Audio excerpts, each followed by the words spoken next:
discussion in the two parashas that we read this week is, of course, about Tzaras.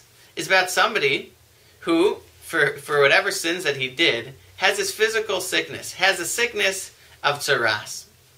The sages tell us that when you have Tzaras, you have to be cast out of society. You have to be sent out of the city. You have to be alone. And you have to think about how what you did was breaking up relationships, was hurting people, and therefore you need to be sent to the side. For you to be alone, to think, is what's necessary. To be considering what you've done for other people, what you've done and affected, what you've done to hurt other people. You've broken lives, you've broken relationships. You need to be set aside. You need to be by yourself. Think about it a little bit.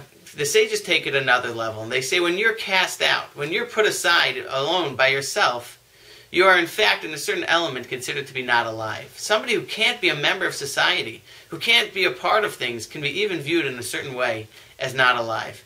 And therefore, you could reasonably think that perhaps this person is just unimportant. He's a person who should be cast out, disgraced, nobody should care about him, and he's just a nobody.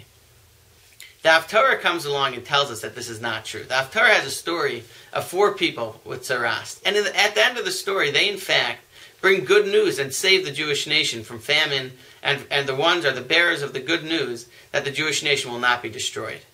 And the Me'am Lois tells us that from here we learn that you can never cast somebody aside to the point to say that they're nobody, that they're unimportant, that who cares about them, just throw them out. The Me'am Lois says that though we talk so strongly about Tzaras and those who have committed sins that bring them to having Tzaras, we still have to read the Haftorah. And we have to realize that no Jew can ever be cast out and said, he is a nobody, he's unimportant. Let's remember to always be caring and sensitive of other people, no matter who they are, what they're doing, and what's going on in their life. Have a wonderful Shabbos.